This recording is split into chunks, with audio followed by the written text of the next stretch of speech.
Hello students of EDU 10446. I've made this short video to assist you with assessment 2. So let's get going. What you'll need to do as per any assessment is to firstly go through the requirements and find out what you need to do. So we're going to go to the assessment folder, and we know assessment 2 is an essay plan and paragraphs. This second assessment is called a portfolio. A portfolio is normally a collection of items, and it is in this case as well. This assessment is divided into 3 parts, and we'll talk about them all now. So what you need to do, as per any assessment, open the task sheet. So I've done that here. So this is what you are required to do for assessment 2. The essay plan portfolio is due at the end of week 9. The word count range is 750 to 1,000 words, and we'll talk about why shortly, and it's worth 35%. It's important to keep in mind that assessment 2 is a lot of the work for the final essay. So keep that in mind when you're doing your writing and research. It's writing and research that you will build on for the final essay. As you know, and as per your first assessment, the annotated bibliography, you are arguing for or against those 3 topics. So you've chosen a topic and you're either in favor or against. Okay, and in assessment 2, this is where you start to build your argument. Okay, so we know that you had 3 sources for the annotated bibliography, and you are going to find at least 3 more for this assessment item. Okay, and it does say here those 3 additional references that you find need to be from within the last 2 years. So please do refine your search when you go to the SU library databases and search for those additional sources. Having done the annotated bibliography, you're already also familiar with what a credible source is. So we'd like you to select credible and academic sources to back up your argument rather than websites or blogs. Okay, so the 3 parts to this assessment. The first is your plan, your essay plan, which we'll look at in a second.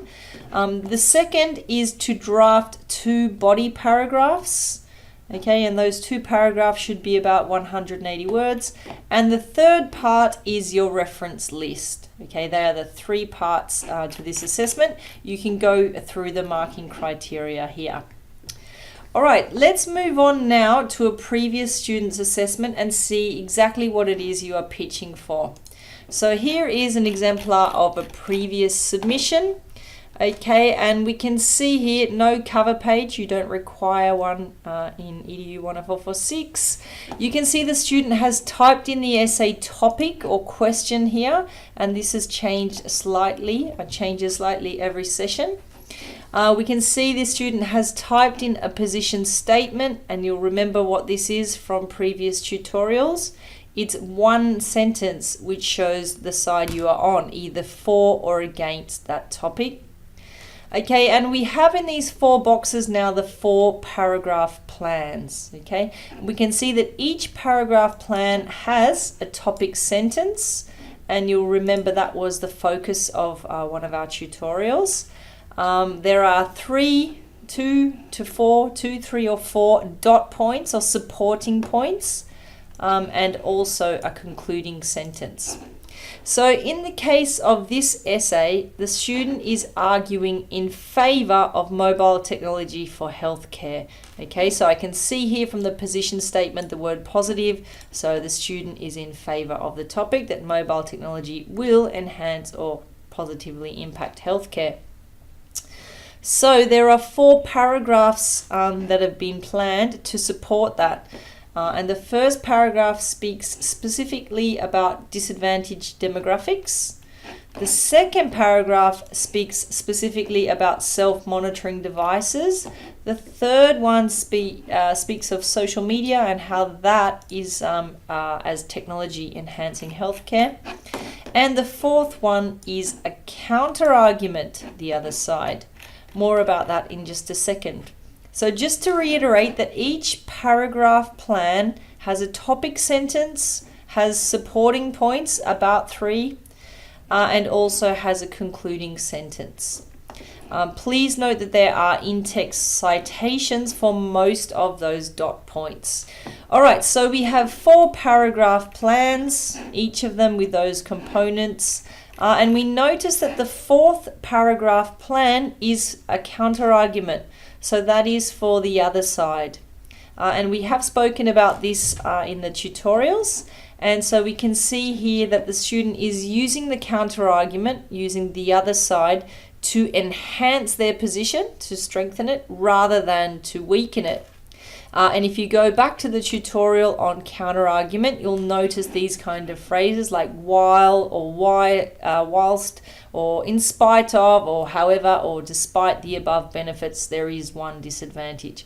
So you will see that kind of language and those kind of phrases used because, as I mentioned, the counter-argument is mentioned to strengthen your position rather than to weaken it. Okay, so even though this writer is on the positives, this writer does mention some negatives, and we note that in the concluding sentence of the counter-argument paragraph, they come back to their position, and you'll need to do the same. So in assessment 2, you're not obliged to have a counter-argument, but you certainly need one in the final essay, so you can choose to get feedback on that now, or you can wait for the final essay. All right, so that is part 1 of assessment 2, which is the 4 paragraph plans. Then 2 of those paragraph plans become full paragraphs. So disadvantaged demographics, if I were to go back, I noticed that it's the first paragraph plan that has been turned into a full paragraph. Okay, and we did note on the instructions that there was a word count for the paragraphs, and the word count is about 180. We can see here these are slightly over 200, 220. That is fine, about 180. Okay, and then the student has elaborated the self-monitoring devices. Okay, so the whole idea here is to plan for 4 paragraphs and to make 2 of them full paragraphs. Okay, and then your marker will be able to see that if you successfully could turn 2 plans into full paragraphs, they will know and have confidence that you'll be able to do so with those other 2 paragraph plans.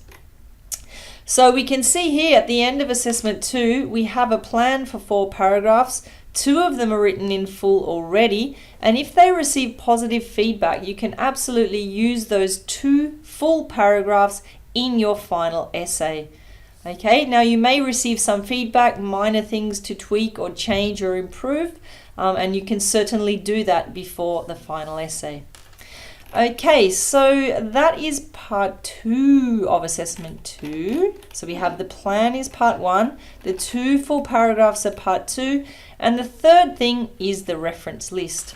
As you know, you have those 3 sources from assessment 1, and we have at least 3 more, so we'd expect to see 6 citations, full citations in the reference list. But actually 1, 2, 3, 4, we're getting up to about 10, okay, which is fantastic to see this great research, and it makes sense because we really do need about minimum 2 citations per paragraph. If we really want to prove that, for example, disadvantaged demographics are benefiting from healthcare, it's insufficient to use just 1 source, because maybe no one else in academia or in medical research agrees with McGuinness et al., and in this way it's a weak argument. But if I have at least 2 sources that prove that demographic in particular can benefit from healthcare, now you are creating a strong argument. Okay, so they are the 3 components of assessment 2. Now we can see here this student has submitted this essay plan in this particular format. Okay, and if we go back to our learning site, we can see here an essay plan template, and that is what you will need to use to complete this task. So it looks like this when you open it. Okay, the template, it has instructions, a lot of those things I've just mentioned to you, that in this box you write your essay or type your essay topic. In that box, you type or write your position statement, which is one sentence. And in those 4 boxes, you'll write and type your paragraph plans. So here we have the essay plan template, and this is where you can start typing your essay topic. They were given on the learning site. They were given for the annotated bibliography as well. What's your position statement? You know, we expect to see the word positive, negative, detrimental, beneficial, something like that, so it's clear which side you are on. And then those 4 paragraph plans, as we know, topic sentence, supporting point, concluding sentence. After that, you're going to write 2 of those plans into full paragraphs and include a reference list. Of course, when you submit this, you're not going to submit it with the instructions, so we'll be deleting those. You'll delete the instructions and you'll be saving this file. Okay, something to do with your name. Okay, so again, delete the instructions and then you can get going on your essay plan template, and then think about developing 2 paragraph plans into 2 full paragraphs. And this is a skill that will be so essential and useful for you later on at university, planning an essay and then writing paragraphs.